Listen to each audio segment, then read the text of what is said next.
নমস্কার বন্ধুরা, Jyoti optics modern eye কেয়ারের ইউটিউব চ্যানেলে আপনাদের সকলকে স্বাগত জানাই। ইন্ডিয়াকে diabetes capital of the world বলা হয়। ডায়াবেটিসের পরিমাণ এত বেড়ে গেছে যে ডায়াবেটিস হার্ট, কিডনি এবং চোখকেও রেহাই দিচ্ছে না।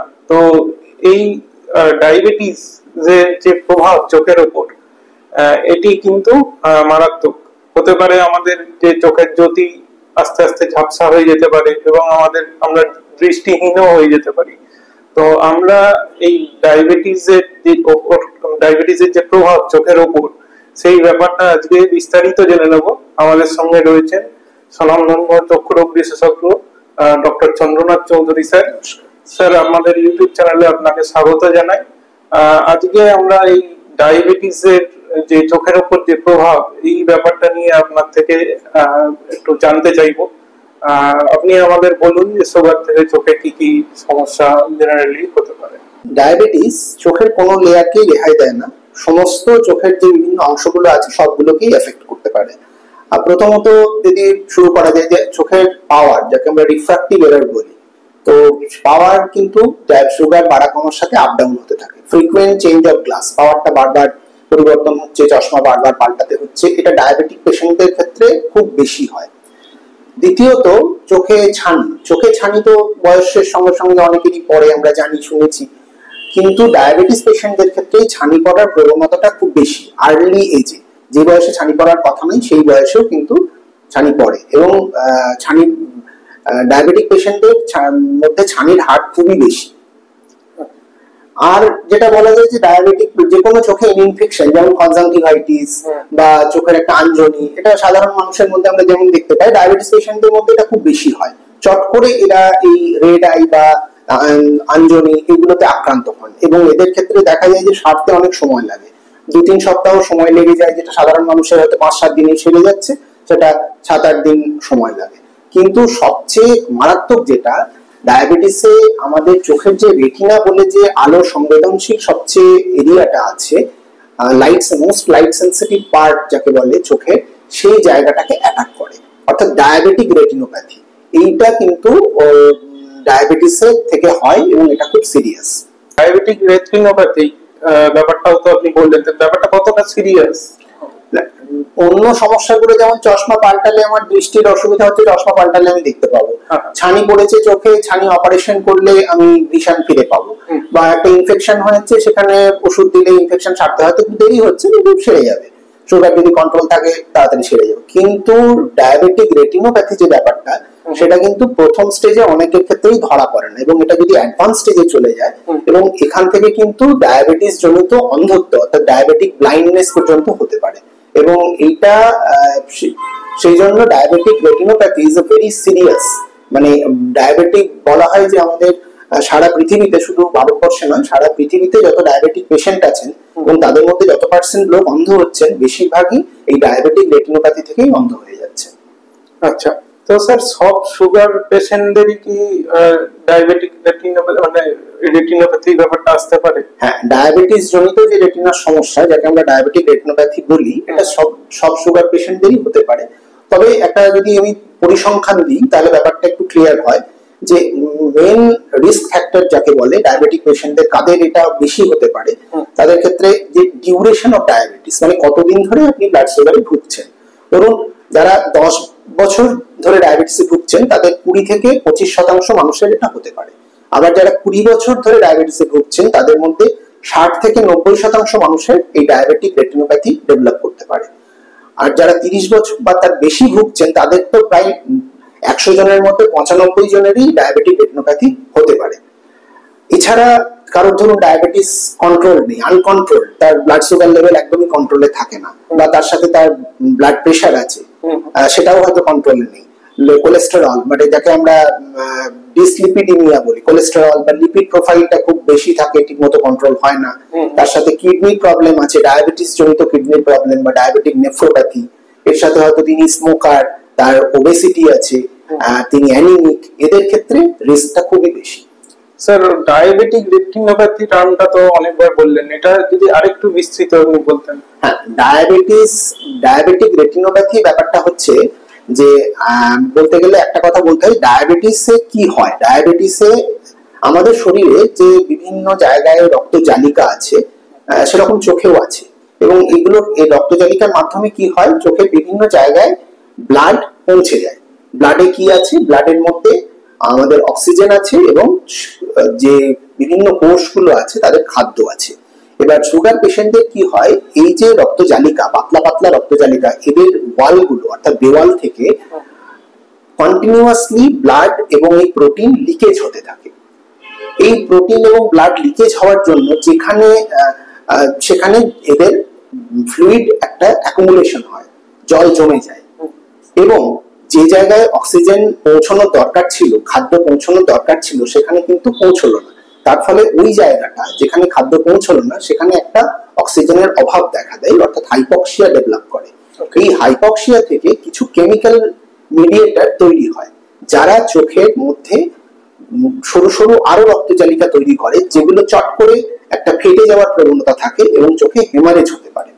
তো এই ডায়াবেটিক রেটিনোপ্যাথি আমরা কি দেখি, রেটিনোপ্যাথিতে দেখতে পাই যে মাইক্রো অ্যানিউরিজম বা ছোট ছোট হেমারেজ, বিভিন্ন জায়গায় ফ্যাট বা প্রোটিন ডিপোজিশন হয়ে যায়। আরো অ্যাডভান্স স্টেজে চোখের সামনে ব্লাড জমে যায়, প্রিরেটিনাল হেমারেজ অথবা ভিট্রিয়াস হেমারেজ, এবং এন্ড স্টেজগুলোতে পর্দা পর্যন্ত ছিঁড়ে যেতে পারে, অর্থাৎ রেটিনাল ডিটাচমেন্ট হতে পারে। ওকে ওকে। তো স্যার পেশেন্ট কিভাবে বুঝবে ব্যাপারটা যে আমার রেটিনোপ্যাথি ব্যাপারটা ডেভেলপ করে গেছে? সত্যি কথা বলতে কি, পেশেন্টের বোঝা কিন্তু আর্লি স্টেজে সম্ভব নয়। পেশেন্ট যখন বুঝবে তখন কিন্তু ব্যাপারটা অনেক লেট স্টেজে, দেরি হয়ে গেছে। আমাদের কাছে পেশেন্টরা অনেক সময় লেট স্টেজে আসেন যে আমার সুগার আছে, ভালোই ছিলাম, হঠাৎ কালকে সকাল থেকে উঠে দেখছি চোখে আর কিছু দেখতে পাচ্ছি না, চোখের সামনে কালো কালো ভেসে বেড়াচ্ছে আর কিছুই দেখছি না, অর্থাৎ তার অলরেডি চোখের মধ্যে রক্তপাত হয়ে গেছে, হেমারেজ হয়ে গেছে। তো আমরা যদি ডায়াবেটিক রেটিনোপ্যাথিকে দুটো ভাগে ভাগ করি, একটা হচ্ছে নন প্রলিফারেটিভ, যেখানে নতুন ভেসেল তৈরি হয়নি, আর একটা হচ্ছে প্রলিফারেটিভ। এই নন প্রলিফারেটিভ গুলোর স্টেজে কিন্তু পেশেন্ট কত বুঝতে পারে না। যদি অনেক ক্ষেত্রে দেখা যায় ম্যাকুলার এডিমা, মানে চোখের মধ্যে লাইট সেন্সিটিভ যে জায়গাটা আছে, মোস্ট লাইট সেন্সিটিভ রেটিনার মধ্যে, তাকে আমরা ম্যাকুলা বলি, এবং এইখানে যদি ম্যাকুলার লেয়ারের মধ্যে জল জমে যায় তাকে ম্যাকুলার এডিমা বলা হয়। এই কারণে দৃষ্টি কমে যায়। আবার চোখের সামনে কালো কালো ভেসে বেড়াচ্ছে, রক্ত জমে যাচ্ছে, এইটাও একটা দৃষ্টি কমে যাওয়ার কারণ। আবার অনেক একদম লাস্ট স্টেজে অ্যাডভান্সড ডায়াবেটিক রেটিনোপ্যাথিতে রেটিনাল ডিটাচমেন্ট, পেশেন্ট বলে যে একটা পর্দার মতো মনে হচ্ছে কিছু নেমে আসছে, তো রেটিনাল ডিটাচমেন্ট, সেখান থেকে তারা এই সিমটম গুলো পেশেন্ট বলে থাকে। কিন্তু এই এতটা অ্যাডভান্স স্টেজে যাওয়ার আগে যদি রোগটাকে ডিটেকশন করা যায়, তাহলে তার চিকিৎসাতেও সুবিধা এবং চিকিৎসাতে পেশেন্ট সাড়াও দেয়। তো আমাদের পেশেন্টদের যেটা বলতে হয় যে আপনারা চোখটাকে নিয়মিত চেক আপ করুন, যাতে ডাক্তারবাবুর কাছে গিয়ে চোখের ড্রপ দিয়ে চোখ চেক আপ করুন, যাতে আমরা ডাক্তার হিসেবে আপনার চোখের রেটিনোপ্যাথি হচ্ছে কিনা এটা আর্লিয়েস্ট ডিটেক্ট করতে পারি এবং তার চিকিৎসার ব্যবস্থা করতে পারি। স্যার এটা ডিটেক্ট করার জন্য কি কি পরীক্ষা আমরা জেনারেলি আপনারা করে থাকেন?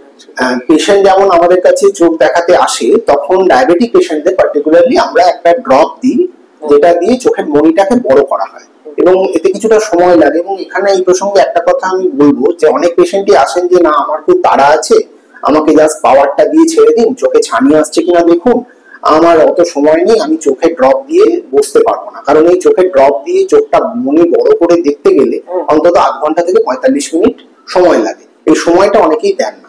তো এবার এই চোখের ড্রপ দিয়ে আমরা যখন চোখটা বড় করে, আমাদের অপথ্যালমোস্কোপ বিশেষ মেশিন আছে চোখের রেটিনা দেখার, সেই মেশিনের সাহায্যে দেখি যে ডায়াবেটিক রেটিনোপ্যাথির যে সাইন গুলো, কোথাও এক্সুডেটস অথবা কোথাও হেমারেজ, ব্লাড স্পটস এগুলো জমে আছে কিনা, বা তার মধ্যে কোথাও হেমারেজ তৈরি হচ্ছে কিনা, নতুন রক্ত জালিকা নিউ ভেসেল তৈরি হচ্ছে কিনা, কোথাও রেটিনাল ডিটাচমেন্ট হচ্ছে কিনা, এগুলো কিন্তু সবই এই মেশিনের সাহায্যে আমরা দেখতে পাই। এবং যদি আমাদের মনে হয় যে রেটিনার মধ্যে জল জমছে, সেক্ষেত্রে আমরা পেশেন্টের চোখে স্ক্যান বা এগুলো অ্যাডভাইস করে থাকি। আচ্ছা, তো স্যার এই স্ক্যান বা এগুলো কোথায় করা সম্ভব যদি আপনারা অ্যাডভাইস? আমাদের যে বিভিন্ন সরকারি বা বেসরকারি হাসপাতালগুলো আছে, মেডিকেল কলেজ, সব জায়গাতেই এই চোখের স্ক্যান করানোর ব্যবস্থা আছে বা ওসিটির ব্যবস্থা আছে। আমাদের এই মডার্ন আই কেয়ার, এখানেও ওসিটি মেশিনের সাহায্যে চোখের স্ক্যান করা হয়, যাতে আমরা বুঝতে পারি যে চোখের রেটিনার লেয়ারের মধ্যে জল জমে রয়েছে কিনা বা ম্যাকুলার ইডিমা আছে কিনা। এছাড়া আরো কিছু পরীক্ষা করা হয়, যেমন চোখে হাতে একটা ইনজেকশন দিয়ে একটা ডাই পুশ করা হয় এবং চোখের মধ্যে সেইটা ছবি তোলা হয়, অর্থাৎ ডিজিটাল ফ্লুরোসেন্ট অ্যাঞ্জিওগ্রাফি বলা হয়। এতে আমরা বুঝতে পারি যে কোন জায়গা থেকে এই লিকেজ বা রক্তপাত হচ্ছে। এছাড়াও যে চোখের মধ্যে যদি রক্ত জমে যায়, সেক্ষেত্রে আমরা আল্ট্রাসোনোগ্রাফি করে দেখতে পারি রেটিনাল ডিটাচমেন্ট আছে কিনা, সেটাও আল্ট্রাসোনোগ্রাফিতে বোঝা যায়। স্যার, এই ডায়াবেটিক রেটিনোপ্যাথির চিকিৎসা কি? হ্যাঁ, এইটা একটা যদি দেখা যায় যে চিকিৎসার ক্ষেত্রে আমি যেটা বলেছিলাম যে প্রথমে দুটো ভাগে ভাগ করা হয়, প্রলিফারেটিভ আর নন প্রলিফারেটিভ। এই নন প্রলিফারেটিভদের চিকিৎসা কিন্তু প্রথম দিকে বিশেষ করে মাইল্ড এবং মডারেট এরকম ভ্যারাইটিতে সবসময় চিকিৎসার দরকার হয় না। জাস্ট ফলো আপ, যে হেমারেজ বাড়ছে কিনা, বা যদি বেড়ে গিয়ে থাকে সিভিয়ার ভ্যারাইটিতে যদি চলে যায়, সেক্ষেত্রে অনেক সময় ফোকাল লেজার বা গ্রিন লেজারের মাধ্যমে চিকিৎসা করা হয়।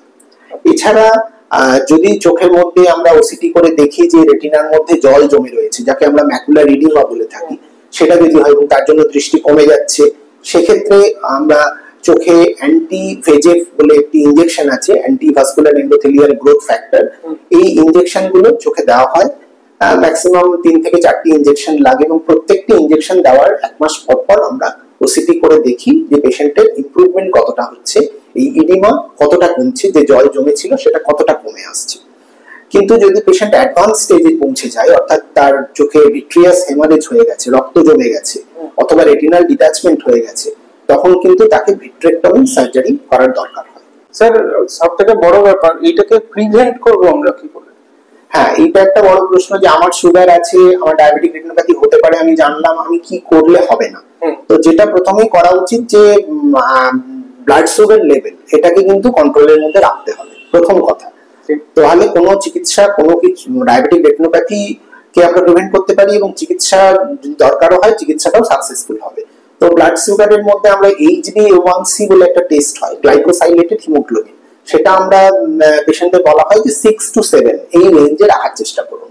এছাড়া অ্যাসোসিয়েটেড যেগুলো ফ্যাক্টর, যেমন ধরুন আপনার ডিসলিপিডিমিয়া অর্থাৎ কোলেস্টেরল বা লিপিড প্রোফাইলটা খুব ডিরেঞ্জ থাকে, সেটাকে নরমাল রাখার চেষ্টা করুন। আপনার কিডনি প্রবলেম আছে, সেটাকে ডাক্তারের পরামর্শ নিয়ে সেটাকে ঠিক রাখার চেষ্টা করুন। ব্লাড প্রেশারটাকে কম রাখার চেষ্টা করুন, নরমাল রেঞ্জের মধ্যে রাখার চেষ্টা করুন। আপনার ওবেসিটি থাকলে বডি ওয়েট কমান, রেগুলার এক্সারসাইজ করুন, স্মোকিংটা যতটা পারেন কম করুন। এছাড়া যেটা করবেন সেটা হচ্ছে রেগুলার আপনার চোখটাকে দেখান, অর্থাৎ অন্তত 6 মাসে একবার বা বছরে একবার আপনার চোখের চেক আপ করা। এবং চোখের চেক আপ মানে শুধু চোখের পাওয়ার চেক আপ নয়, রেটিনা চেক আপ। ড্রপ দিয়ে ধৈর্য ধরে বসে ডাক্তারবাবুর কাছে জেনে নিন যে আপনার সত্যি রেটিনোপ্যাথি আছে কিনা, আর রেটিনোপ্যাথি থাকলে কোন স্টেজে আছে এবং তার কি চিকিৎসা দরকার, সেটা কিন্তু অবশ্যই দরকার। কারণ রেটিনোপ্যাথি যত আমরা আর্লি ডিটেক্ট করতে পারবো, তত তাড়াতাড়ি আপনার অন্ধত্বকে আমরা প্রিভেন্ট করতে পারবো। কারণ এই রেটিনোপ্যাথি যদি আনডিটেক্টেড থেকে যায় এবং আপনি একটার পর একটা স্টেজ ডেভেলপ করতে করতে অ্যাডভান্স ডায়াবেটিক রেটিনোপ্যাথিতে যদি পৌঁছে যান, অন্ধত্ব কিন্তু অনিবার্য। ওকে স্যার, তো স্যার এই পুরো ব্যাপারটা একটু যদি আমাদের জন্য সামারাইজ করে দিতেন, তাহলে পেশেন্টের বুঝতে সুবিধা হতো। ডায়াবেটিস, আপনার ডায়াবেটিস আছে, কাজেই আপনাকে চোখে কিছু অন্যান্য অর্গানের মতো ডায়াবেটিস চোখকেও এফেক্ট করে এবং করবে। আপনি চোখের ডাক্তারের কাছে নিয়মিত দেখান, 6 মাসে একবার বা বছরে একবার আপনার পাওয়ার চেক করুন, আপনার চোখের প্রেসার চেক করুন, আপনার চোখে ছানি আছে কিনা ডাক্তারবাবু সেটা চেক করে বলবেন, এবং চোখে ড্রপ দিয়ে চোখের রেটিনা পরীক্ষা করান। যদি রেটিনোপ্যাথি থেকে থাকে তাহলে ডাক্তারবাবুর অ্যাডভাইস অনুযায়ী আপনি স্ক্যান করান, চোখের অ্যাঞ্জিওগ্রাফি করান। এবং যদি আপনার রেটিনোপ্যাথির ক্ষেত্রে ডাক্তারবাবু বলেন যে না, আপনার আর্লি স্টেজ শুধু ফলো আপ করতে হবে, ঠিক নির্দিষ্ট সময় ফলো আপ করুন। আর যদি দেখা যায় যে চিকিৎসার দরকার, তাহলে তার অ্যাডভাইস মতো আপনি চোখে ইনজেকশন নিতে পারেন, লেজার করতে পারেন। কখনোই এই রেটিনোপ্যাথিকে নেগলেক্ট করবেন না, তাহলে কিন্তু এটা অ্যাডভান্স স্টেজে যাবে এবং অ্যাডভান্স স্টেজে গেলে চিকিৎসায় সবসময় সফল হয় না। কাজেই আপনাকে মনে রাখতে হবে চোখ অমূল্য সম্পদ। সুগার আছে, চোখের সমস্যা হতে পারে, কিন্তু সমস্যা থেকে দূরে থাকার অনেক রাস্তা আছে, সেগুলো আমাদের কিগুলো বললাম সেগুলো চেষ্টা করুন ফলো করার। নমস্কার। ধন্যবাদ ডাক্তারবাবু। আজকে আমরা চোখের যে ডায়াবেটিসের প্রভাব এই সম্বন্ধে অনেক কিছু জানতে পারলাম। আগের একটি ভিডিওতেও আমরা আলোচনা করেছিলাম যে কনজাংটিভাইটিস, ভাইরাল কনজাংটিভাইটিস নিয়ে, সেটা আমাদের ইউটিউব চ্যানেলের ডেসক্রিপশনে লিংকটা দেওয়া থাকবে, আপনারা সেই ভিডিওটা দেখবেন। চ্যানেলটি সাবস্ক্রাইব করবেন। পরবর্তীকালে আমরা চোখের আরো সমস্যা নিয়ে স্যারের সঙ্গে আলোচনা করব এবং আমাদের ইউটিউব চ্যানেলে সেগুলো পাবলিশ করব। তো বেল বাটনটা অবশ্যই প্রেস করে রাখবেন যাতে সঙ্গে সঙ্গে নোটিফিকেশনটাও আপনারা পেতে পারেন। আমাদের চ্যানেলটি ফলো করার জন্য ধন্যবাদ। আপনার দিনটি শুভ।